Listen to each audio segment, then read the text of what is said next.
Hey, welcome to Let's Talk Money with Money T and Simply C. We will be discussing financial behaviors, past experiences, relationships, and more. We're going to show you how all those things play a role in your financial decisions. Talking about spending plans, saving and investing, and identifying your behaviors with money. All of these things will help you jumpstart your road to financial freedom. Living just enough for the city I'm living all my time. Hey, and welcome. Thank you for tuning in to Let's Talk Money. I'm Money T. And I'm Simply C. So last week we had Zebulon Jackson on talking to us about mutual fund investing. He was with Edward and Jones. And that was a pretty good show, wasn't it? It was. I'm learning a little bit more every time we do something around this joint. And applying. Yes. That's what, you know. Application is everything. I always say, you could know whatever. You can know this and know that, but if you're not applying it, it means absolutely nothing. Nothing at all. So yeah, he came to us with in mutual fund investing and what was a mutual fund and what are stocks. And if you guys are interested in doing more on the investing side, you can reach out to Zebulon Jackson. He's found on Facebook and Instagram. And I wonder how many people did their homework. Remember, you were supposed to go back and investigate, do some analysis on your current 401k and any investments, really. Like see what do you need to make any pivots and adjustments to how you're currently investing. Right. And did you download any apps, Acorn or Robinhood, just to get started? Did you look into TD or Ameritrade just to get started and do something so we can bring you the nuggets? We can lead you to the water, but we need you to drink. Oh my God, we have a wonderful guest today. Oh, I'm sure you think he's wonderful. We got a hot guest today. I know that's right, girl. You better puff him up here. Look at that chest. Look. So T's husband is in the house today. He is part owner of WT Affluence, and he is the owner of Note Starter. He's going to talk to us about investing in notes. I love this concept. I say it all the time. As soon as my coins get right, I'm getting me one. So welcome, William Smitty Smith. Welcome. Thank you. Thank you very much. Thanks for having me, guys. Absolutely. I think this is something worth talking about. Oh, yeah. Yeah. So why don't you tell us about yourself and then tell us what a note is. Okay. Well, for me, I'm from WT Affluence. Did I call you Money T?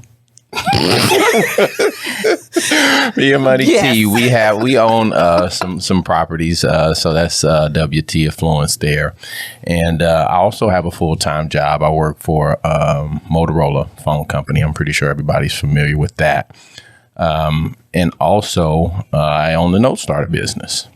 So that kind of came around. Let me give you a history before I tell you exactly what a note is. So the history is that we were attending our local Marby group. It's a real estate group that's here locally in Kansas City back in 2019. And we were just there trying to make contacts and things like that. So they ended up talking about notes. Mm-hmm. And for me, I was completely blown away. I had no idea what they were talking about.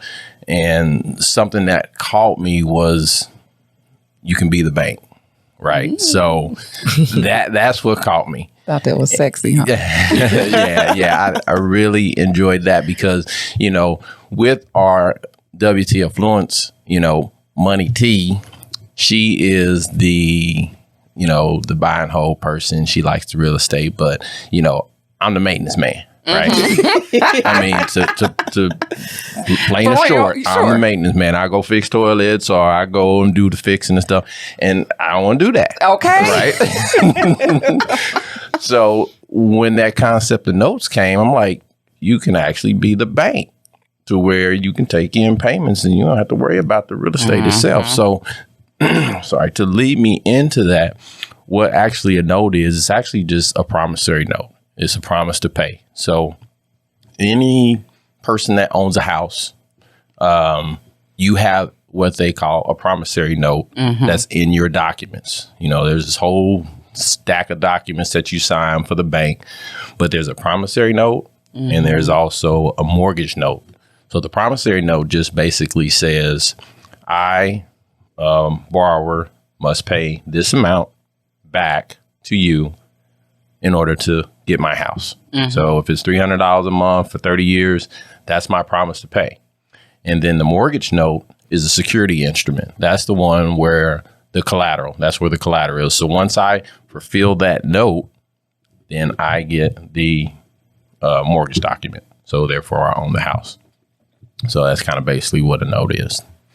So you the bank. I am the bank. So just like we go and buy a house and it's U.S. Bank, all these people that have gotten, a chance to bid on the loan, or, they went out and said, can this person borrow money from you?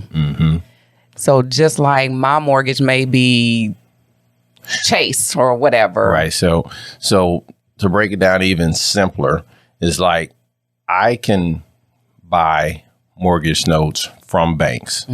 For example, if you've ever had your house loan sold to another bank, that would be me. So instead of you making payments to Chase or whoever, you're making them to Note Starter now. Because we as people, and let's back up. So it all came about in 2008 when the housing market crashed, because everybody could get a loan. If you could breathe, you could get a loan. Yes. I mean, literally, if you could breathe, you could get a loan. And so with that crash, every single bank had tons of foreclosures. So they couldn't do anything with it because this bank wouldn't buy them, that wouldn't bank, because everybody was in the same position. Same problem. So they said, well, what do we need to do to get these mortgages off our books? Let's sell them to individuals. So that's where that came in. People like you and I, where we can go in, start an LLC, and you can buy these notes from banks. So it started off with buying, foreclosures or non-performings, but now you can pretty much buy anything. And I love that. Yeah. I just love that whole concept. It's super cool. Yeah. I mean, it's basically, passive income. It's where, just like a bank, you don't call your bank if your toilet breaks or if your roof has a hole in it. All you do to your bank is write them a check. You write them a check. That's it. And that's it. You don't call them for anything else. He is so not interested in buying hoes. And I'm just like, dude. But that is really, for me, that is the landlord aspect is so unattractive to me. I don't want that responsibility of fixing toilets or, doing that type of thing. So the note, when he got into this and was sharing it, like, that is so attractive to me. Yeah. I understand it. And I like both. And maybe because we haven't really had a really bad experience with. Right. The renters or whatever. Yeah. But and then even with your real estate, say there's a lot of real estate owners that can convert their rental properties into notes. So if you own your property free and clear, you can create a note. You can go to that person that's renting and say, hey, you want to buy it? Right. Then they come up and they put, has to be a nice down payment. So that they have some commitment, what they call skin in the game, to where you put in, 10%, 20%, whatever you want to do. And then you start making payments to that homeowner. I mean, to that, the guy that owns the property.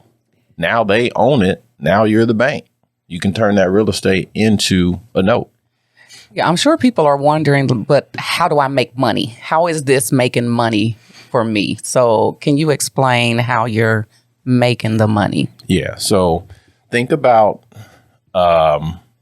principal and interest payments. So let's just kind of give an example. Actually, I'll just go through an actual case study that we have. So No Starter has a property right now, and actually it's in Kansas City, and that property is worth about $100,000. Let's just use round numbers. And when we took over that property, they had the borrowers had a unpaid balance of $40,000. Okay, so you always want to buy the note because you're not buying the property. You always want to buy that contract for under the unpaid balance, right? So we picked that up for like $32,000, and they had a $40,000 unpaid balance. So at this point, they start making payments to us for, let's just say, $300 a month for the next 300 months. Okay. So over time, if you do your calculations, I'm not, calculating right now, but let's just say for 10 years that they've paid $300 a month, that's $3,600 a year times 10, that's $36,000. That's $36,000, right? Over 10 years. But we bought the loan when they've got 300 payments. So if they paid a term, so 36,000 times 3 is like $108,000, right? That's when they paid a term. So on my $32,000 investment over a 30-year period, I can make $108,000. That calculates to be like, 12% yield versus your bank account that gives you less than 11 cents. Right.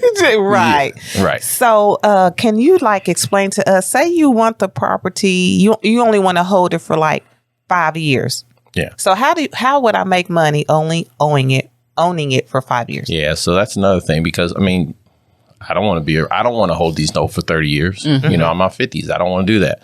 So I know, but I look good. As Simply C would say. Yeah, so that's a great example. So most home owners, the average span in their homes are from 5 to 7 years, right? So they may do an early payoff. So say after 5 years of payments at $300 a month, that's at $300, 360 times 60, what is that, like 20 grand? That's 20 grand. So at that point, I've invested $32,000. They paid me $20,000 over the 5 months. Here's the kicker.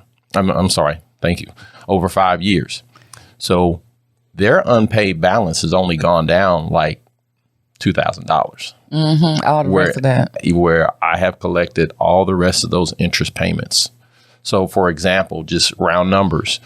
If you have a 10% interest rate on your loan, and you're paying $500 a month, $50 is going towards the principal. 10% of 500 is 50, and I get the other $450 as the bank.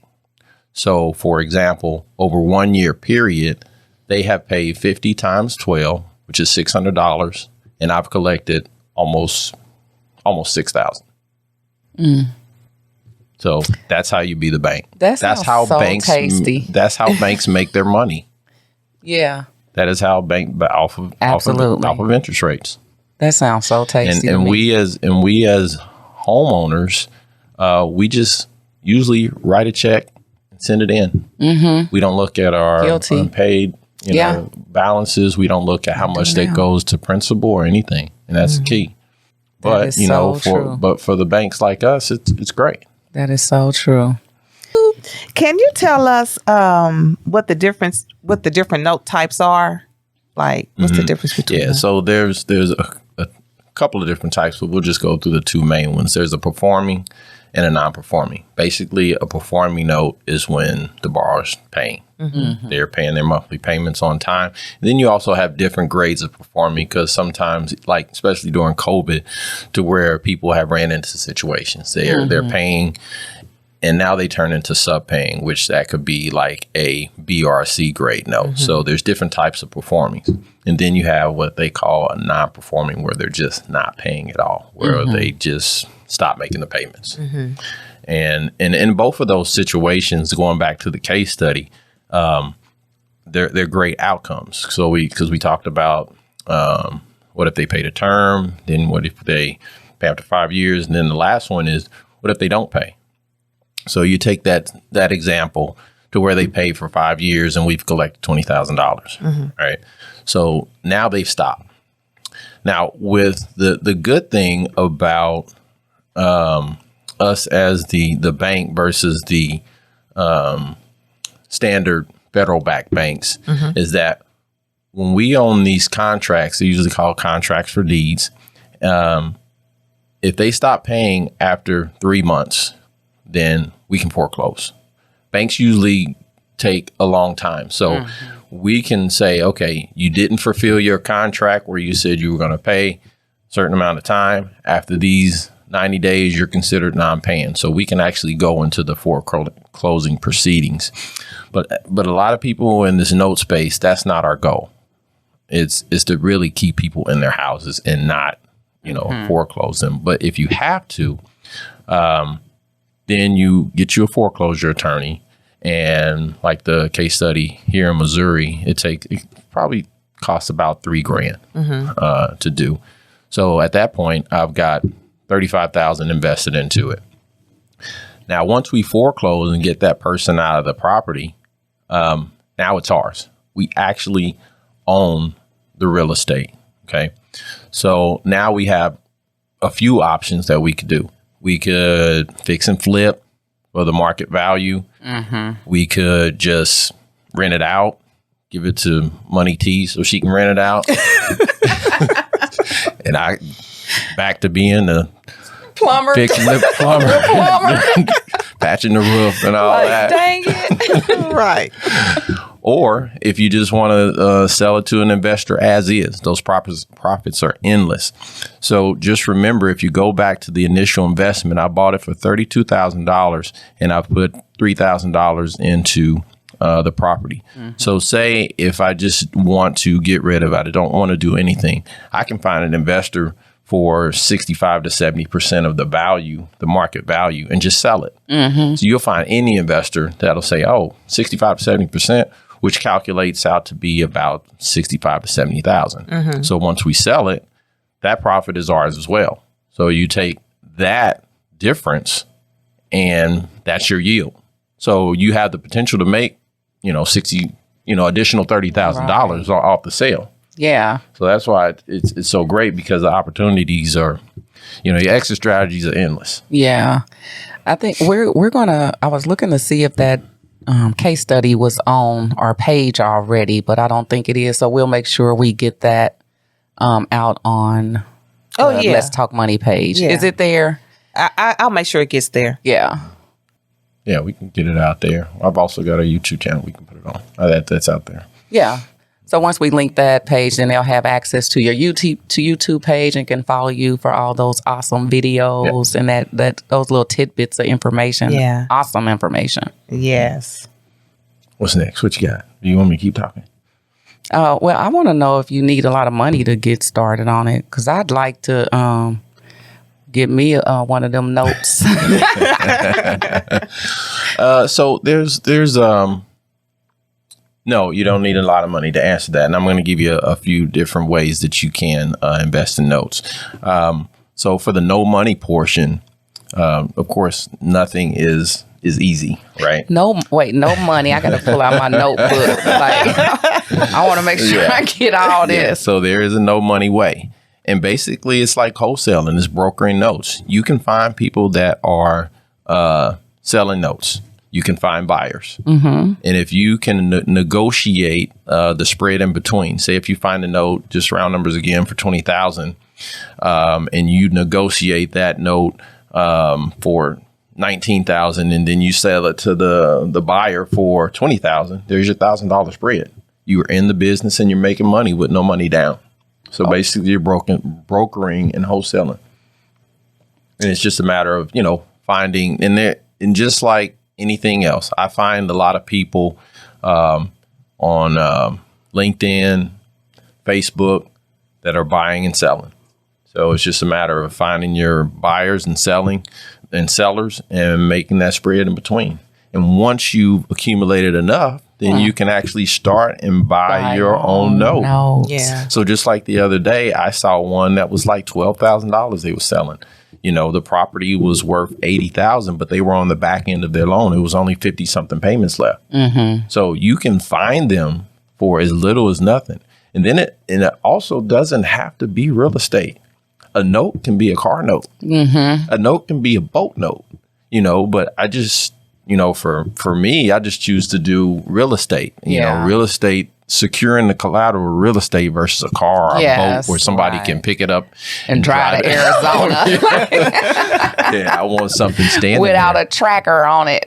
And here's another thing. So here's one of the disadvantages, because we've been talking about advantages. Like how cool it is. Here's one of the things that can happen in the note business, because everything is a risk, right? Yes. So you can actually purchase a note because you can do it in any state. And there's a lot of what they call joker brokers out there, people that's selling stuff that's not there. You can go and they'll sell you stuff and the property's not there. You can go Google it. The Google Maps, one thing people don't know about Google Maps is that it's not always the latest shot. If you look down in the little corner, it'll say Google Maps 2013. So that was the last picture that they took. So you can't rely on Google Maps, for property. And another thing is that the borrowers have to keep up on their taxes and insurance. So if I have a note and they don't have insurance on their place, house burns down, I have nothing. And also taxes. We know about tax sales. So if they don't pay their taxes, it goes up for taxes. I can lose a property. Now, the thing is that for no starter, we only want to do first lien positions. So if it goes to tax sale, they have to fill that unpaid balance, right? So we get that, but still, we don't want the unpaid balance. We want the maximum out of our profits. So that's one of the risks that you take and that's a part of doing your due diligence when you do purchase these notes. Make sure they have taxes, make sure the property is there, and make sure they have insurance. And also you can do BPOs, what they call a broker price opinion, to where somebody will go out in every state and put eyes on the property. Okay. So you can go out before you do that, is they'll, write up, they can't go in the house, but they can only just go around it, take pictures. They can't go onto the property. Another story that one of my mentors told me a couple of weeks ago is they purchased a note and they actually got the property back. And once they went into the property, the basement totally flooded, foundation tore up, everything. Wow. So that's another thing. So what they bought it for, because they still bought it at a huge deep discount, but when they sold it, they only made like $1,500.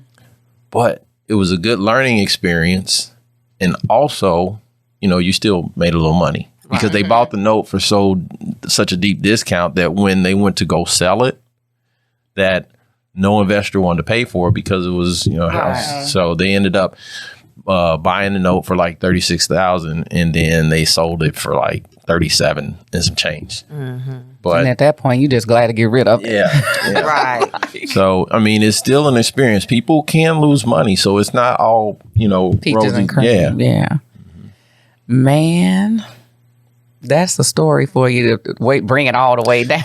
Right. And then the other ways to purchase notes is if you've got just savings sitting in your savings account, that's making you less than 1%, that's not doing anything in your bank account at all. And one of the things that, a side note is that's how banks make their money as well. Yeah. Is you put your money in your savings and they're paying you less than 1%, but they'll go loan it out to Joe Blow for 5% on a home loan or whatever home loan is, or a boat. I checked on a boat loan the other day. It was 11%. Yeah. So they're taking your money. They're taking your money and loaning it out, making more money while yours is just sitting in the bank and they're paying you literally pennies.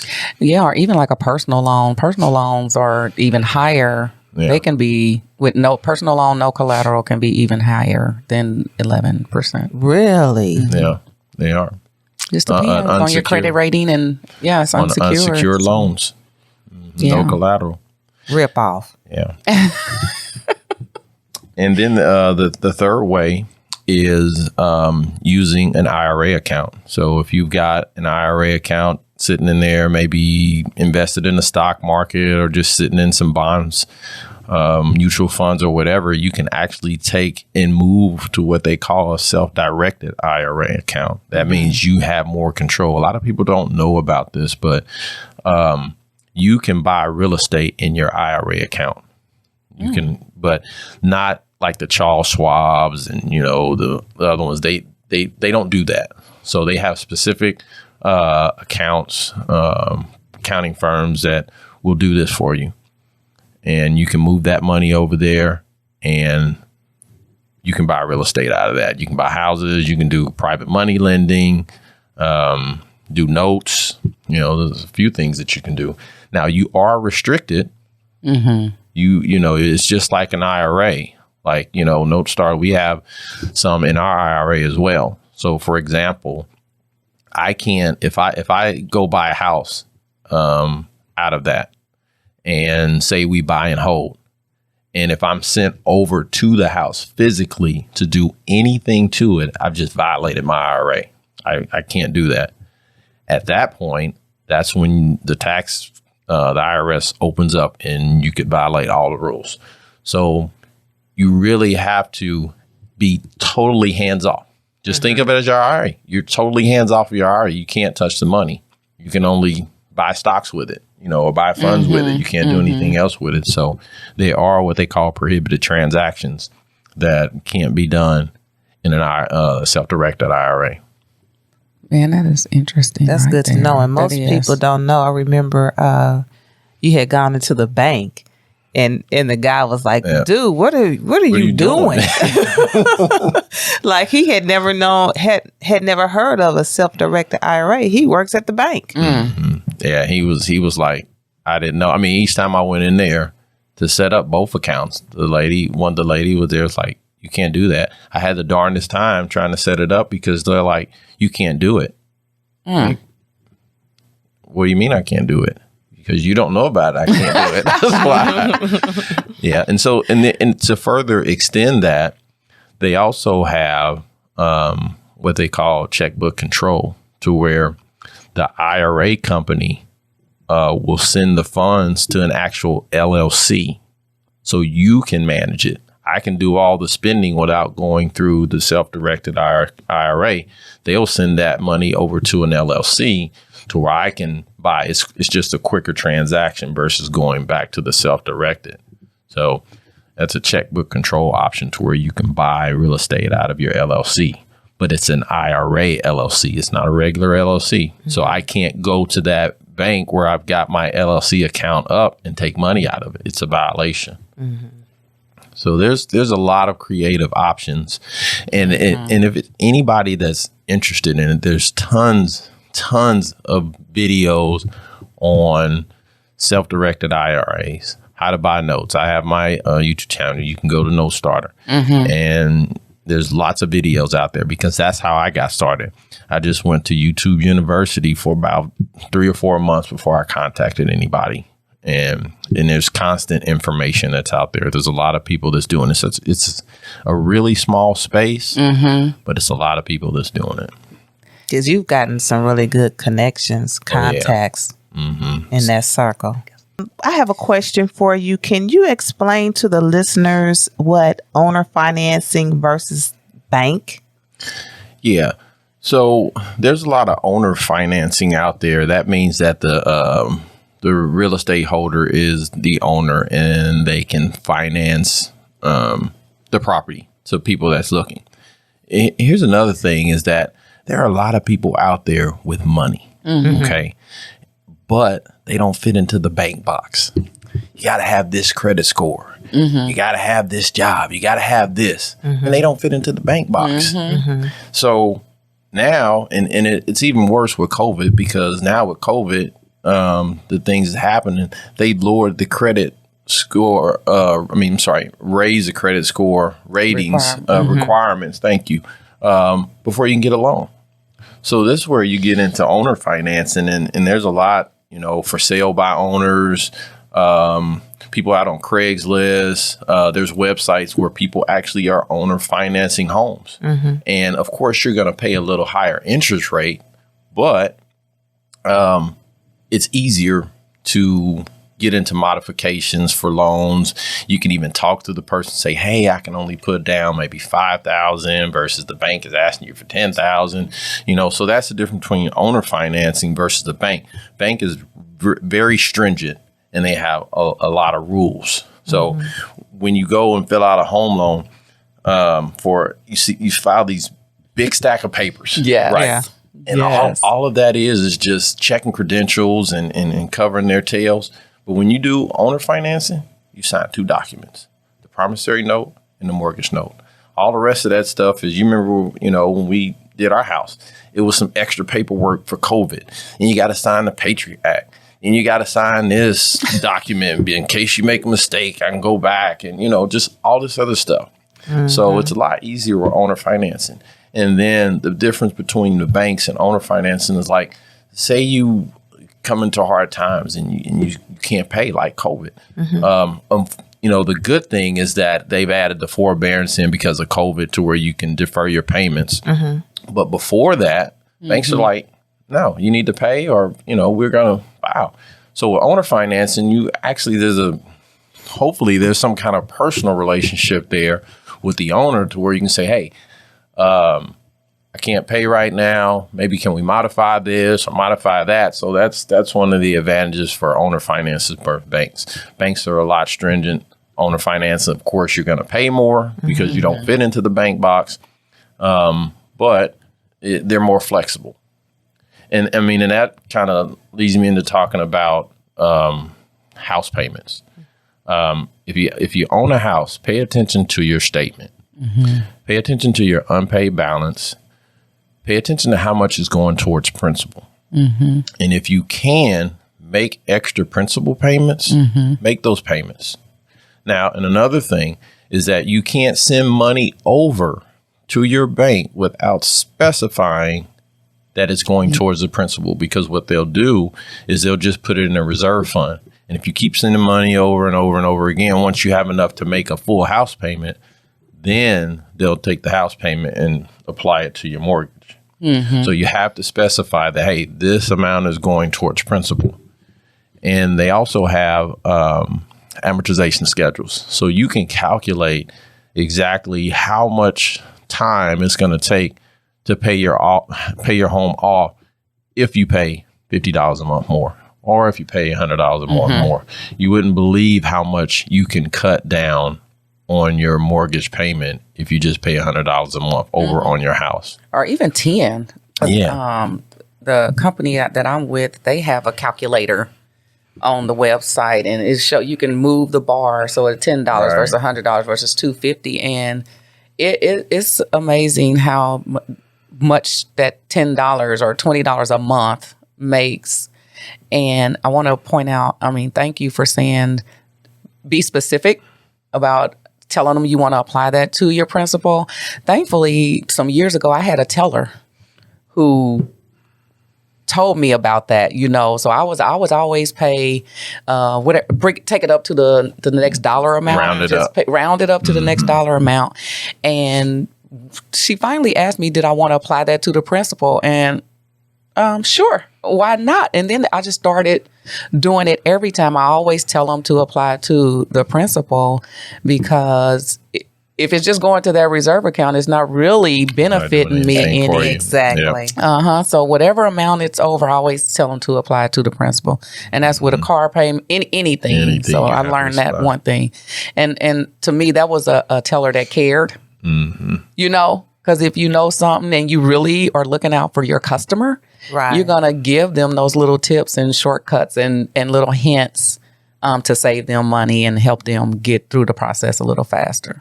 Right. And that's what I say. A lot of the people in this industry, kind of care and want to keep people in their house, because there's a couple of notes that we have that kind of haven't been paying and stopped paying. And I know it's because of the COVID.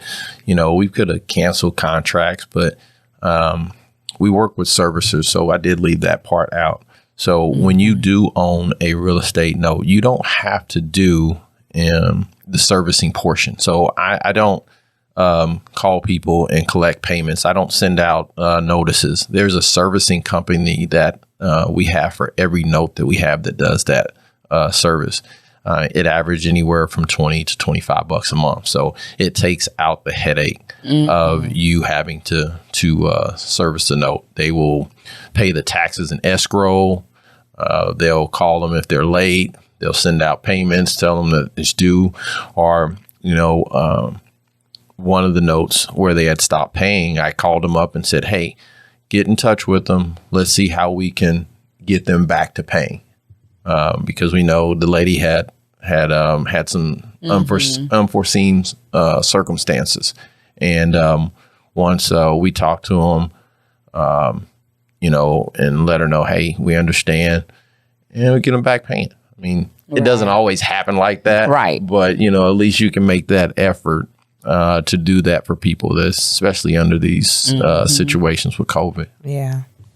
So what services are offered by a Note Starter? So a few things. We're really apt to helping people get into the note space, and if they're wanting to. So there's training that's offered that we have. We have weekly Zooms that we meet up on for note investors, people that they're brand new. And for people that have been in the business for, 20 years. So we have weekly meetings that are very informative, and we offer training. We also, if you want a hands-off approach and you don't, you want to invest money and say you want to make higher returns than your bank account, we do that as well. We'll purchase the note for you and manage it for you. And that way there's a hands-off approach. So it's about getting returns on your investment. We do that as well. I like that part. I think I like the joint venture. Yeah, and we do joint ventures as well. So if you want to come in and partner, say you may not have all the money for your note, and you want to do a joint venture, we do joint ventures as well. But generally for people that's new, joint ventures is kind of a second step for joint venturing. So the new people are kind of more like, let's get you in, let's get you managed so you can get your first note, get some training, and joint ventures is kind of like the second step for that. So basically, if somebody contacts a Note Starter, you can pretty much help get them in the game. Oh, yeah. Yep. We can get them in the note game and be the bank. Be the bank. Yes. That is his thing, ain't it? Yes. And another thing that I love about it is you start surrounding yourself with a totally different type of people. You start rubbing elbows with millionaires. Yeah. And it totally changes your space. Yeah, I've ran into a lot of people that are genuinely good people out in this space, and I've learned a whole lot and still have so much more to learn about this industry. I like that too. I like that people are willing to share. Like, they're not trying to hoard the information or hoard the properties or hoard the notes. It's enough for everybody. It is enough for everybody. And there's a lot of guys that's out there, they're offering their training and things like that. And that's another thing about us is that some of these classes that's out there, they're charging $15,000, $20,000 and things like that. And it's nowhere near what we offer. The training, and it's like a month by month basis. So if you want to come in and pay, and you say it's not for you, that's the good thing about our courses, that you can go month by month versus paying everything up front and be like, oh shoot, I do not like this. Do not like I hate this. Yeah. So. Oh man, this has been some really good information. I really, really love the whole concept of notes.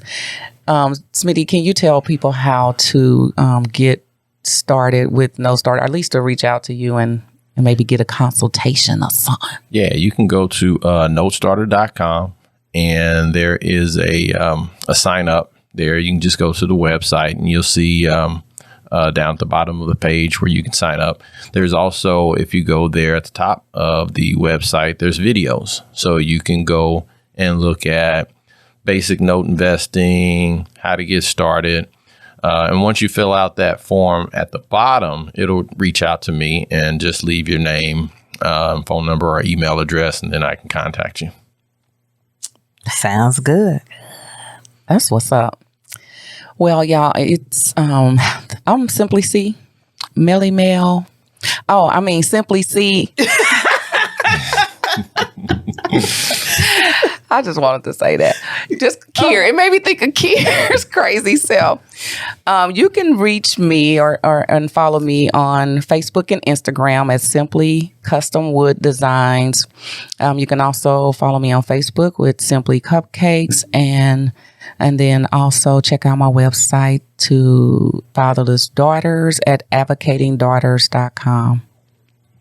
And today's affirmation is, my income exceeds my expenses. That sounds good, doesn't it? That sounds real good. Yes. So anyway, I am Money T. That's Money T's affirmation corner. And I am a travel advisor. You can reach me at pricelessdestinations.com. I'm on Facebook and Instagram, Priceless Destinations, and Budgeting Behaviors on both social media outlets.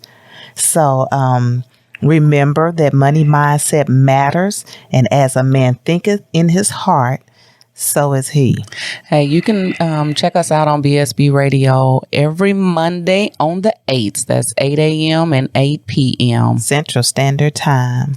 And you can also follow us on Facebook at Let's Talk Money with the tag of @GirlsTalkMoney. We out? Is we out? I think we out. We out. Peace, y'all. For the city I'm